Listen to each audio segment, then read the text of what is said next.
It's been a long week. We've been dancing on the White Horse. It's the bloody pub. It is. We've been dancing on the White... This is a 10cc song.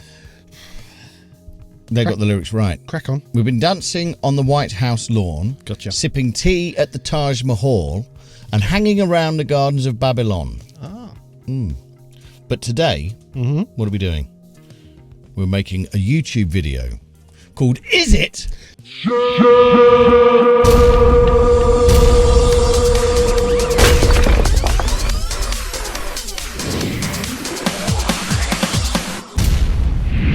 You need a little delay on the... Yeah. Yeah. Yeah.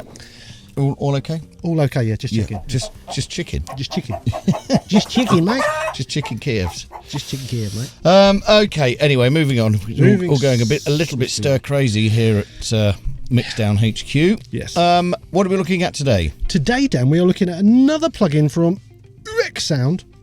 Oeksound, I don't know how to pronounce that company, but OEK Sound, and it's the Oeksound Bloom. Bloomin'Eck. Bloomin' hell. It's the Bloom. Yeah, we've looked at a few of their things. Obviously, Soothe we looked at, and we looked at Spiff, was it? I think the other one, which obviously made you think of spliff jokes. All that. Yeah. Okay. So what does the Bloom do? What does the Bloom do?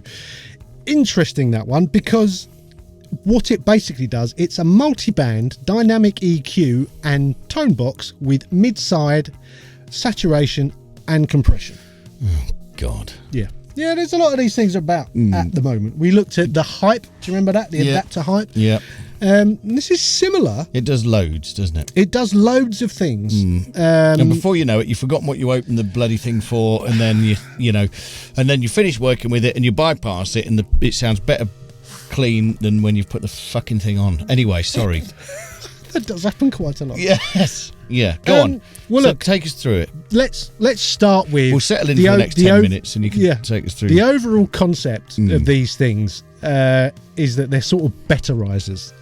Put this on anything, and it will make it sound better. Or you could record it properly in the first place. There's always going to be the purists who are right most of the time. So I just keep checking it.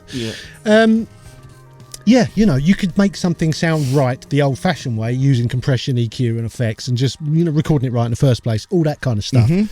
However well it is recorded, once you've got your source material, it can still be better sometimes. And he doesn't talk like this in real life. I don't. This isn't your normal opinion. Shit in, shit out. That's Well, that's very, very true. Sorry. So you can make things that are better, things that are good, better. You can make them more impressive sometimes. Yeah. But I think. So let me just get straight to the nuts and bolts of when I tested this. I found it to be quite annoying and useless on individual things.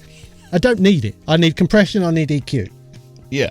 However, put over a mix bus, I found it to be kind of magic. Wow. In that the way you can, if you look at the controls here, you can adjust each of the bands by grabbing the M, that's the mid signal, or the S for the side signal. So at the same time, that's quite a good concept. It's pretty amazing what you can do. So you set your frequency here on this little slider, then you grab the mid, you can push it, pull it, do the same with the sides on each band. So that already gives you a shit ton of control. You've then got attack and release here, and then you've got the amount control. As soon as it goes above this point here, above 7, then it starts to really do stuff. And you can sort of see what it's doing down here. It gives you a graph which shows you what's happening. Yeah. And all I can tell you is that it is compressing, it is adding dynamic EQ, it is adjusting the tone. You are kind of controlling it, but it's also doing some clever stuff on its own. Right. And when you drive it, as soon as you get it above, it starts to sound pretty cool. Does it? And if I did a lot of mastering at the beginning of this week, and there was some stuff that, as a lot of mixes, there was just a lot going on in certain bands. This did fix it. Did it? Yeah, it's kind of. I mean, I could see it. I just struggling to get excited. It is the antithesis of traditional engineering. Yes, there you go. That's the issue. Yeah. It's sort of saying, this is the new way we do things now. We don't worry too much about things because this will fix it. Look at you stepping into the 90s. But yeah, it's a tricky one. I don't want to use this kind of stuff. Yeah. However, sometimes it makes stuff sound good. It makes stuff sound good, which you'd struggle to do otherwise. If you had the ability to go back to your original tracks and fix it, then yeah, I don't want to use this. No. I won't use this in a mix. But in a mastering situation, it can dig you out of a hole where, you know, if you phone them up and say, do you know what, can you just rebalance this and take that down a bit and do a bit? If they're just like, no, I don't have that opportunity, this is it. Right. Then something like this can really help work. you out. Yeah, really help you out. It looks horrible. Yeah, I'm not a big fan of the interface, but it makes sense. It's very clear. Maybe if it wasn't pink, it would be better, but hey, whatever. But yes. There you go. So, demo? Yes, 20 days. You're not a fan of the 20 days, are you? I'm not. I don't. I think that's been exacerbated, made a bigger thing of than, you know. Am I picking on you? Yeah, a little. I'm sorry. I've sort of got used to it. It just doesn't. You know. Yeah, full 20 day metric. Mess around with it all you like. See whether it works for you. And then how much? 169 quid. Oh, fuck off. I don't know why we bother. You don't know why we bother? No. 160. It is a bit pricey. Yeah.